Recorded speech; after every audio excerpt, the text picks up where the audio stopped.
기도해 주시고 또 염려해 주셔서 휴가를 잘 보내고 왔습니다.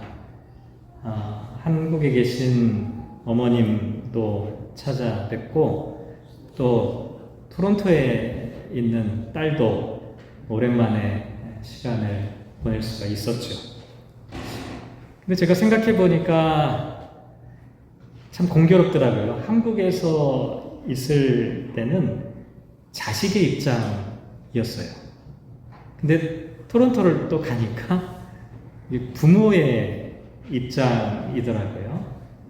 그 자식의 입장에서 부모님을 바라볼 때와 부모의 입장에서 자식을 바라볼 때 이 두 가지를 이번에 동시에 느끼게 되었는데요. 솔직히 말씀드리면 저는 자식으로서는 빵점입니다. 정말 부끄러운 일인데요. 지난 8년 동안 어머니께서 큰 수술을 2번이나 하셨는데 찾아뵙지를 못했죠. 그래서 이번에 찾아갔더니 친척 어른분께서 저에게 이렇게 가슴 아픈 이야기를 하셨어요. 눈에 보이는 부모를 잘 섬기지 못하면서 눈에 보이지 않는 하나님을 섬긴다고 말할 수 있겠느냐. 그 이야기를 듣는데 너무 이제 가슴이 좀 아프더라고요. 그래서 저 혼자 속으로 그런 생각을 했어요. 어머니께서 올해 84세이신데 돌아가시기 전까지 얼마나 찾아뵐 수 있을까. 그래도 1년에 한 번씩은 얼굴을 며칠이라도 찾아뵈야겠다. 그런 다짐을 하고 왔는데요. 어쨌든 이번에 방문을 했는데 사실 제가 자식으로서 어머니께 해드릴 게 없더라고요. 해드릴 게 별로 없어요. 뭔가를 좀 해드리고 싶었는데 가서 해드릴 수 있는 게 아무것도 없었어요. 그냥 가서 어머니와 함께 밥을 먹고 어머니께서 계시는 곳에서 그냥 며칠을 지내드리는 것 뿐이었어요. 그런데 그것만으로도 어머니는 무척 좋아하시더라고요. 어쨌든 이렇게 한 주일을 한국에서 보냈고요. 또 그 다음에는 토론토에 있는 둘째 딸 지연이를 만나러 갔습니다. 지연이는 토론토에서 코업을 하고 있었어요. 1년 동안. 근데 이제 금요일까지죠. 코업이 끝났어요. 이제 9월 달부터는 다시 런던으로 가서 4학년 공부를 해야 하는 상황입니다. 제가 이사를 도와주고 집 청소하러 토론토에 가게 됐습니다. 토론토에서 머무는 동안에 별다른 일정은 없었어요. 아예 처음부터 그런 계획을 세우지 않았거든요. 그래서 오랫동안 만나지 못했던 친구 목사님 몇 분과 또 우연히 우리 윤성이 쇠별이 얼마 전에 결혼했던 이 신혼 부부가 마침 그때 토론토에 와서 같이 저녁 식사를 하는 것 외에는 아무런 일정이나 계획을 세우지 않았습니다. 그냥 집에서 화장실 청소해주고 그리고 주방 정리하고 냉장고 치워주고 또 묵은 때를 닦아서 이사할 수 있도록 도와주는 일뿐이었죠. 이번 휴가 동안에 사실은 별다른 일은 없었습니다. 어머니 집과 지연이가 머무는 아파트에서 잠시 함께 지내는 일뿐이었죠. 특별한 일을 계획하지도 않았고 또 특별한 관광을 다닌 일도 없었습니다. 오히려 좀 고생스러웠어요. 비행기를 많이 타야 되니까 비행기 타고 왔다가 또 토론토 가고 시차가 몇 번이나 바뀌는지 그래서 그랬는지 몸이 많이 아팠습니다. 한 4, 5일 동안 제가 탈이 나가지고 지금은 조금 체중이 회복되는데 한 4, 5kg가 갑자기 훅 빠져버리더라고요. 그래서 엄청 고생을 했어요. 몸이 너무너무 저도 태어나서 이렇게 탈이 나서 아파본 적이 없었는데 너무 아프더라고요. 그런데 역설적이게도 참 행복한 시간이었습니다. 참 행복한 시간이었어요. 왜 그럴까를 생각해 보니까요. 그 이유는 다른 데 있지 않더라고요. 가장 사랑을 받는 시간이었기 때문이었어요. 그리고 가장 사랑을 줄 수 있는 시간이었고요. 그리고 누구보다도 사랑하는 사람과 함께 있는 시간이었기 때문이었어요. 사람들은 저마다 행복을 추구하며 살아가죠. 근데 행복을 추구하면서 살아가지만 정말 행복한 삶을 살아가는 사람은 많지 않아요. 오늘 본문에 있는 말씀을 보면 바로 거기에 대한 이야기를 하고 있습니다. 행복이란 무엇일까? 행복은 사랑을 받는 거예요. 그리고 사랑하는 거죠. 그리고 사랑하는 사람과 함께 머물러 있는 것이죠. 오늘 이 말씀을 함께 잠시 묵상해 보도록 하죠. 오늘 본문이 아가서 말씀입니다. 이 아가서 말씀을 이 설교의 본문으로 택하기가 참 어렵습니다. 왜냐하면 이게 연애소설이거든요. 고대 연애 문학으로 취급되어서 구약성경 가운데도 가장 늦게 들어왔어요. 사람들이 아가서를 성경이라고 받아들이기가 부담스러웠던 거예요.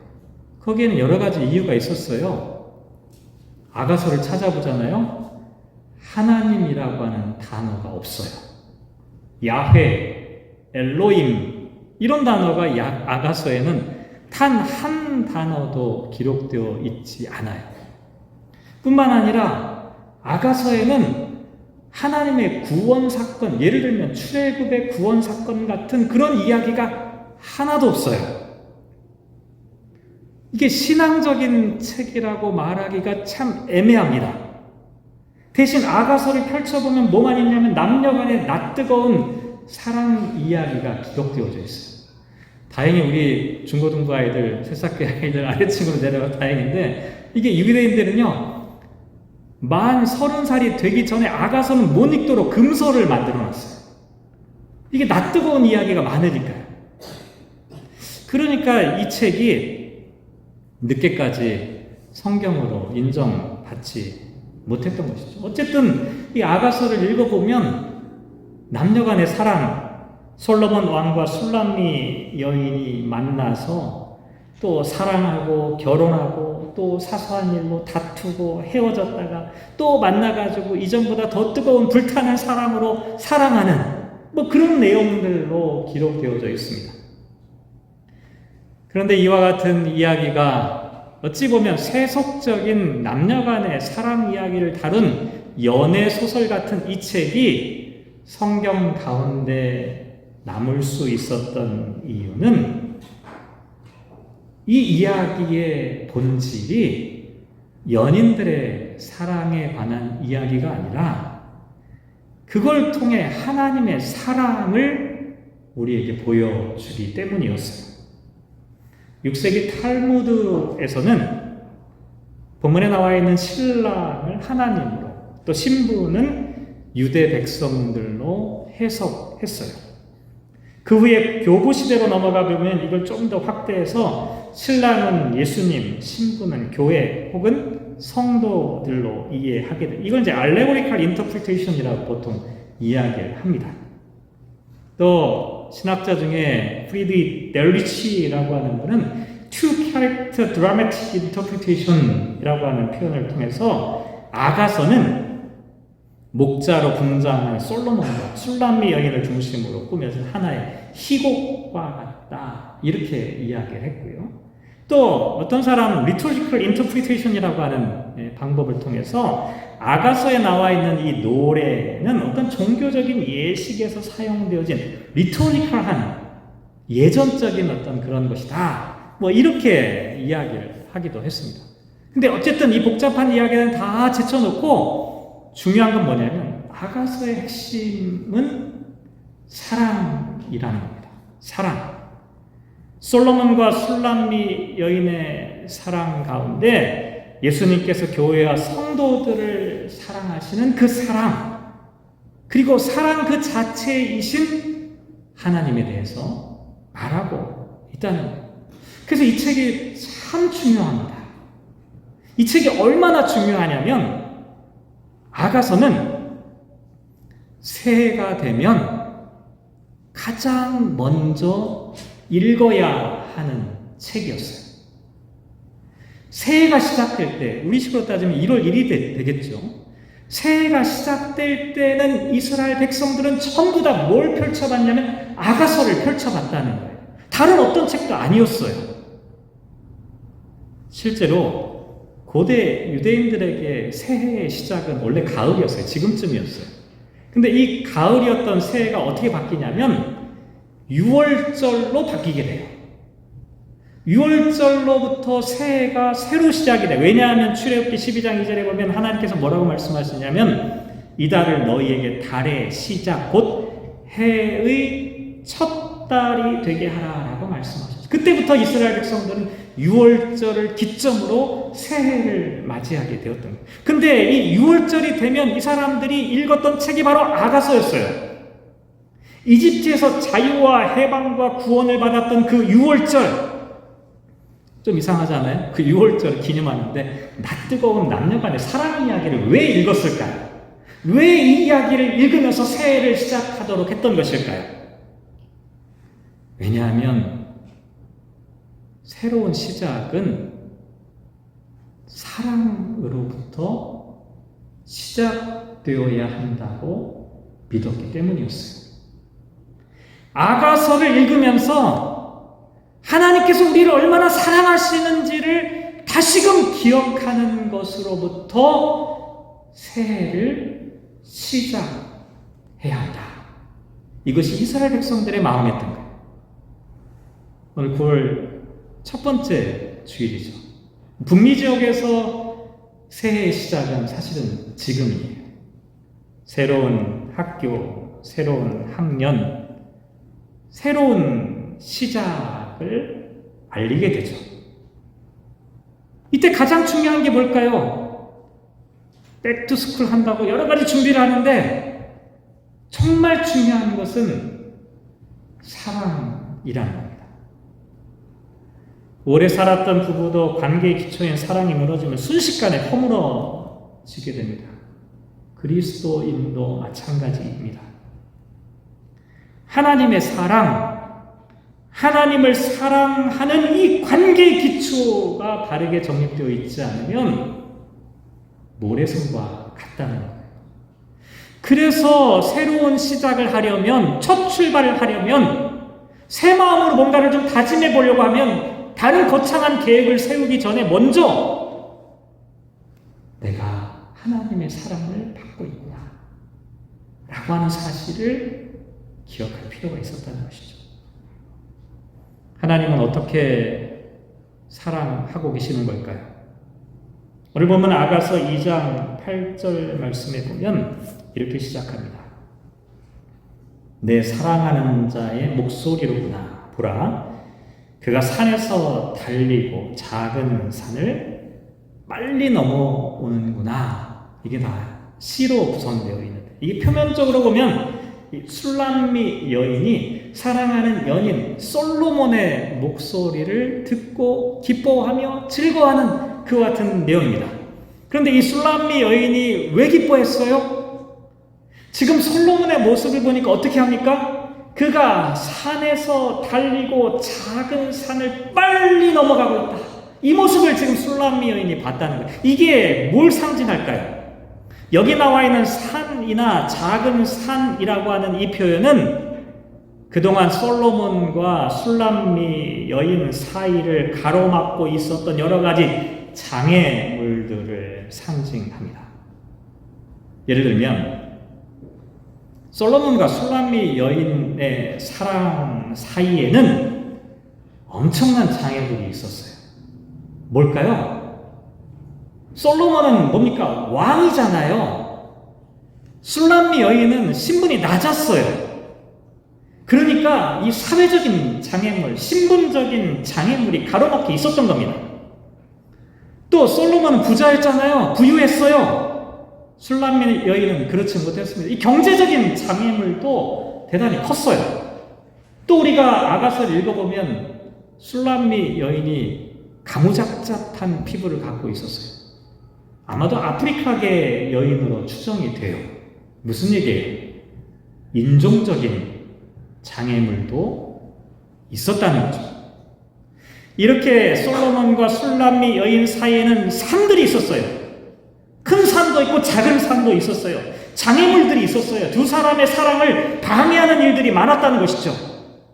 웬만한 사람 같으면 이 장애물을 만나게 되면 포기하고 말 것입니다. 하지만 솔로몬은 그렇게 하지 않았다는 겁니다.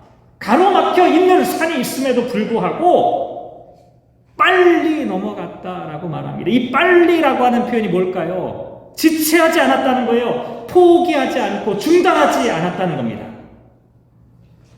그래서 술람미 여인이 이 솔로몬의 모습을 보고 기뻐했던 거예요. 또 9절 말씀에 보면 내 사랑하는 자는 노루와도 같고 어린 사슴과도 같아서 우리 벽 뒤에 서서 창으로 들여다보며 창살 틈으로 엿보는구나. 8절에는 산 혹은 작은 산이라고 하는 표현이 등장했는데 9절로 넘어가 보면 여기에는 벽 뒤에서 라고 하는 표현이 등장해요. 벽 뒤에서. 창살 틈으로. 이런 표현들이 중요해요. 이 무슨 얘기예요? 벽이라고 하는 건 그냥 집 담벼락을 얘기하는 게 아니에요. 감옥과도 같은 벽을 이야기합니다. 장벽을 나타내요. 모르긴 모르지만 술람미 여인은 지금 포로가 되어 있는 겁니다. 감옥 같은 장벽 안에 갇혀 있었습니다. 근데 이걸 넓게 보면 어떻게 해석해 볼 수가 있냐면 인간의 실존을 나타냅니다. 저와 여러분은 죄의 포로가 되어 갇혀 있다는 거예요. 진리 안에서 자유를 누리지 못하고 죄의 포로로 살아가고 있는 인간의 실존을 나타내고 있다는 것이죠. 그런데 솔로몬이 지금 어떻게 합니까? 벽에 갇힌 술람미 여인을 벽에 갇혔으니까 그만해야겠다. 할 수 없어 라고 포기하지 않았다는 거예요. 벽 뒤에서 창으로 창살 틈 사이로 술람미 여인을 바라보면서 기회를 찾고 있었다는 거예요. 이게 무슨 얘기일까요? 하나님께서 지금 저와 여러분을 포기하지 않고 계신다는 겁니다. 하나님께서는 인간을 포기하지 않으셨어요. 그리고 마침내 독생자를 보내주셨던 것이죠. 그런데요, 제가 이 말씀을 묵상하다가 갑자기 궁금한 생각이 들었어요. 하나님께서 왜 이렇게 인간을 사랑하시는 겁니까? 저와 여러분이 왜 그렇게 사랑하셔서 독생자까지 보내주시는 걸까? 제가 한국에 갔다 왔으니까 한국 표현을 좀 알려드리면, 한국에서는 상대방의 어머니를 높여서 부를 때 뭐라고 부르죠? 자당어른. 혹시 이런 표현 기억하시나요? 사신 지 오래되셔가지고 아마 제가 볼 때 대부분 다 모르실 것 같은데, 상대방의 어머님을 여쭐 때 자당어른은 평안하신가?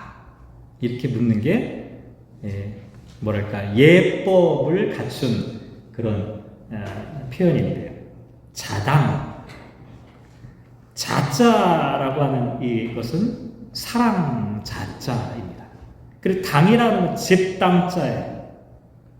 일반적으로 우리가 사랑이라는 단어 한자로 하면 사랑 애자를 많이 사용하죠. 이 사랑 애자는 주로 남녀 간의 사랑을 표현할 때 주로 사용하는데, 이 사랑 자자, 자비롭다, 자애롭다 라고 할 때 쓰는 단어가 이 사랑 자자를 쓰는데, 이 사랑 자자는 또 다르게 보면 어머니 자자로 부르기도 합니다.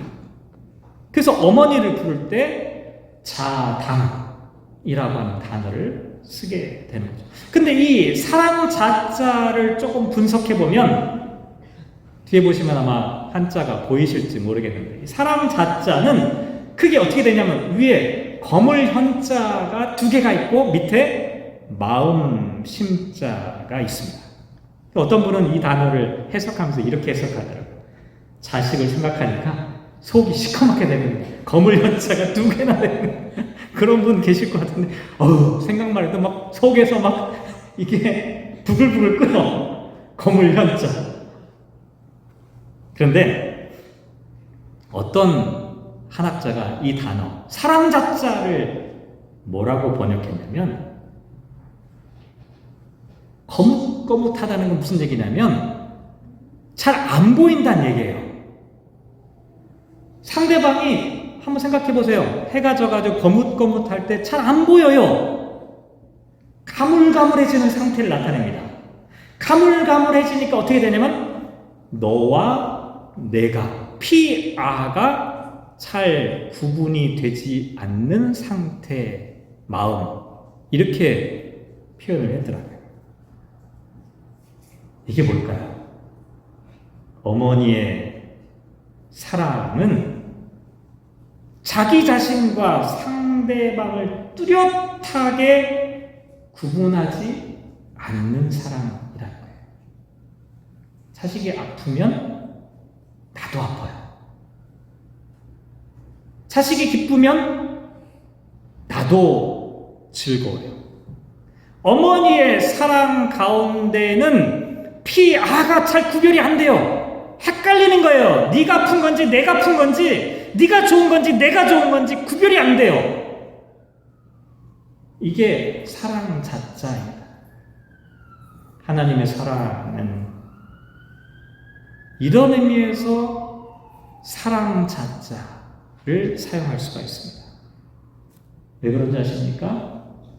하나님이 이 세상을 낳으셨어요. 창조하셨다는 말은 낳으셨다는 말이잖아요. 하나님이 잉태하셔서 이 세상을 낳으신 거예요. 인간은 어떤 존재입니까? 하나님의 형상으로 만드셨어요. 이것도 마찬가지입니다. 저와 여러분이 하나님의 형상으로 빚어진 존재입니다. 또 생각해보세요. 예수님께서 하나님의 보좌를 버리시고 인간의 몸으로 이 땅에 오셨잖아요. 무슨 얘기입니까? 예수님은 신과 인간이라고 하는 구분조차도 희미해진 거예요. 하나님께서는 산과 작은 산이라고 하는 장애물에도 불구하고 포기하지 않고 끝까지 사랑하시고, 장벽으로 가로막혀 있어도 사랑을 중단하지 않으시는 분입니다. 왜 그러냐면 하나님은 바로 자비의 하나님이시기 때문에 그래요. 가물가물해서 피아가 식별이 되지 않을 정도로 얘네들이 아프면 내가 아프다고 느끼는 어머니의 마음처럼 하나님의 마음은 피아가 구분되지 않는 거예요. 그만큼 인간을 사랑하시는 하나님이라는 것이죠.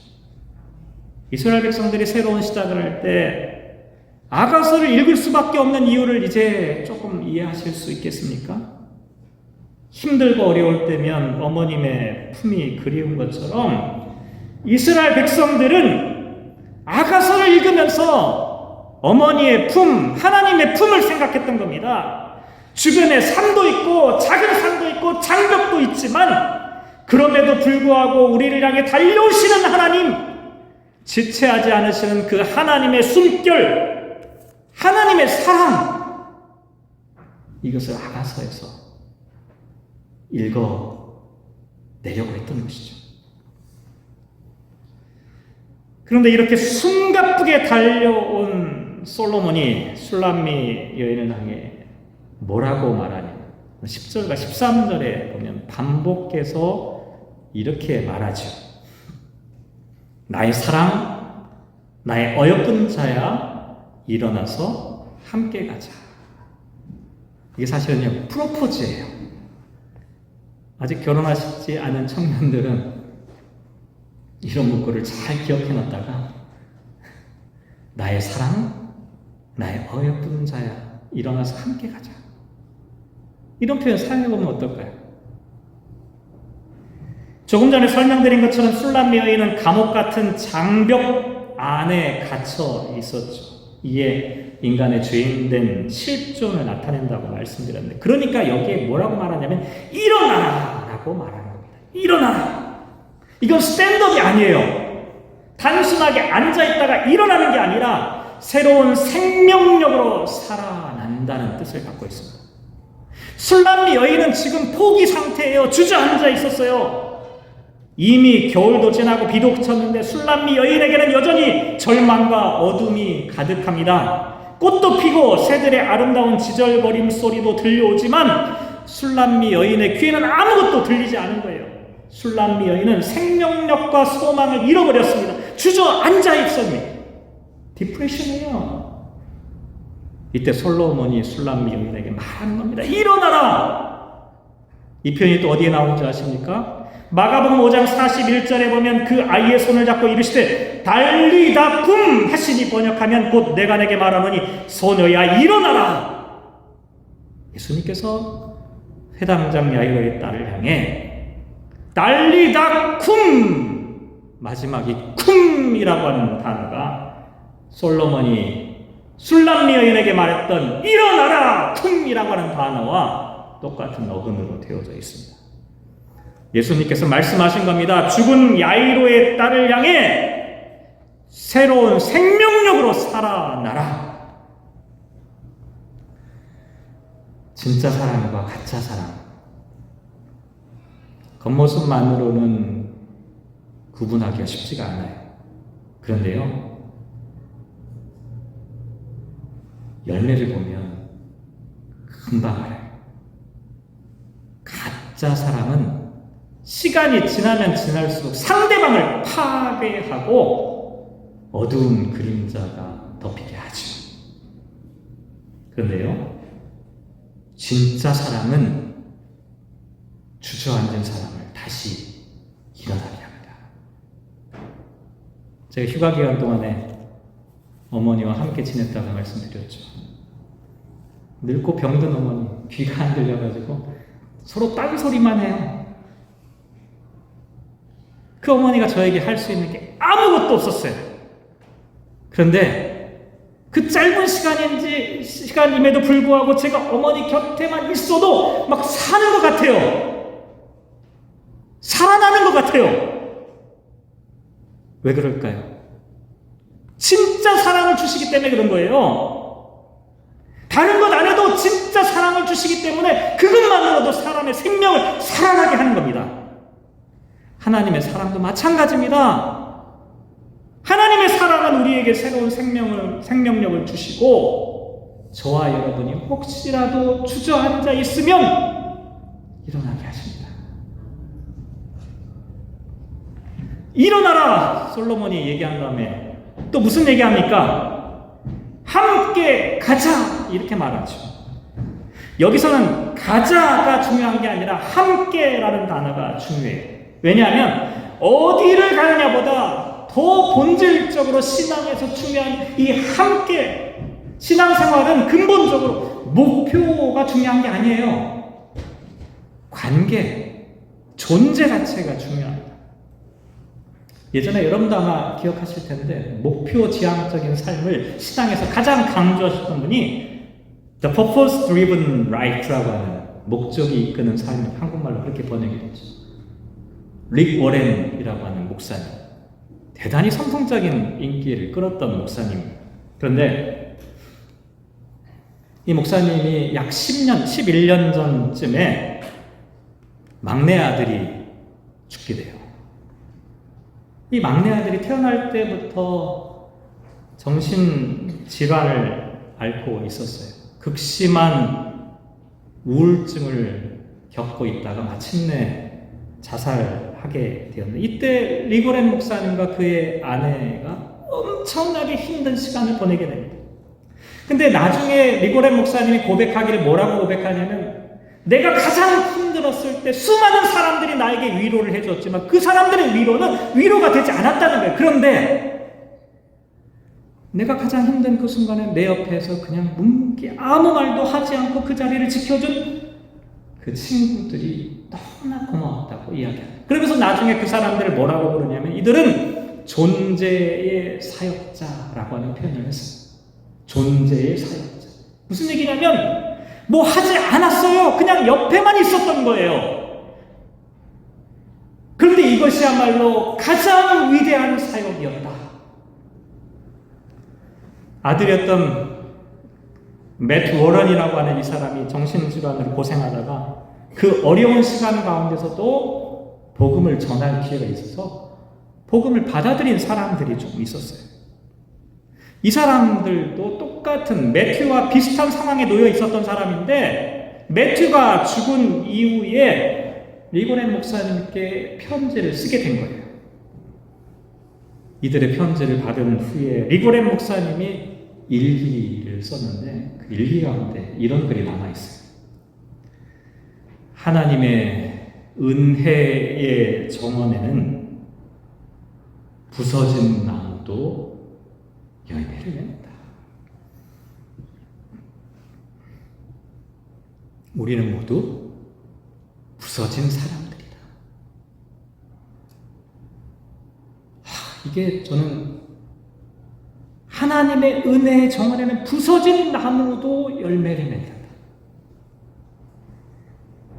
아마도, 물론 확실한 건 아니지만, 아마도 이때부터 리고렌 목사님이 이 고통이라는 것이 삶의 목적과 의미를 이해하는 열쇠라는 사실을 깨닫고, 부서진 나무들이 어떻게 열매를 맺을 수 있을까요?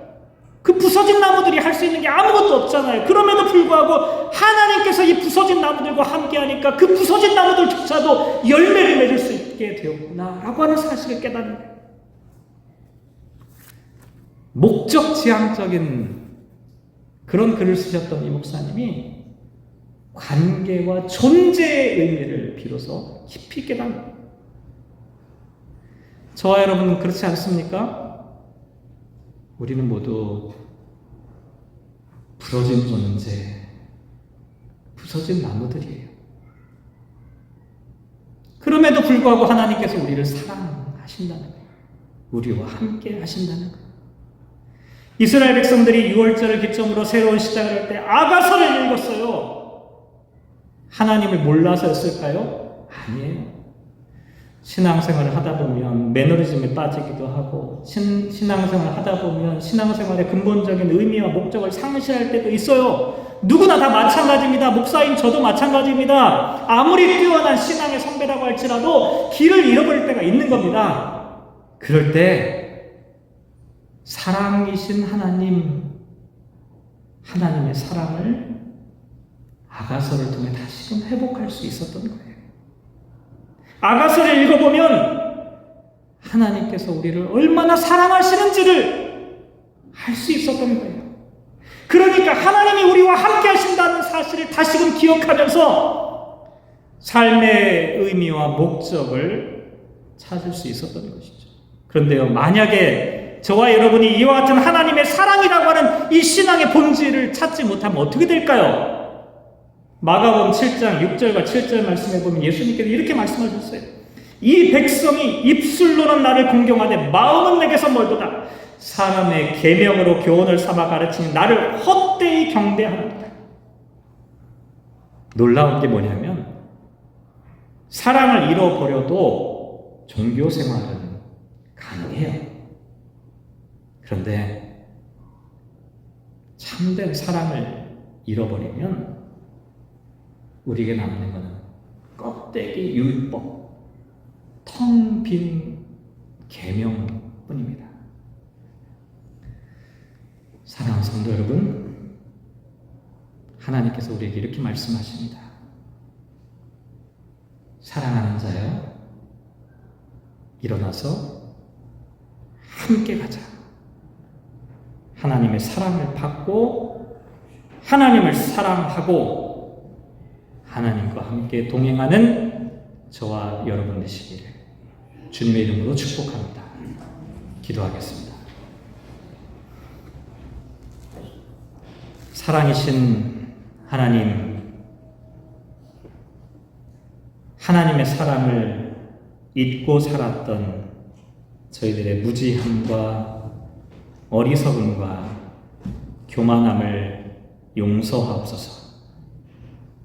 부러진 나무가 열매를 맺고 꽃을 피울 수 있게 된 것은 하나님의 사랑 때문인 것을 잊지 않게 하옵소서. 9월입니다. 새로운 시작, 새로운 학년, 새로운 삶을 준비하는 모든 성도들이 무엇보다도 사랑이신 하나님을 발견하고 기억하며 시작하게 하옵소서. 함께 하시기를 간절히 소망하며 이 모든 말씀 예수님의 이름으로 기도합니다.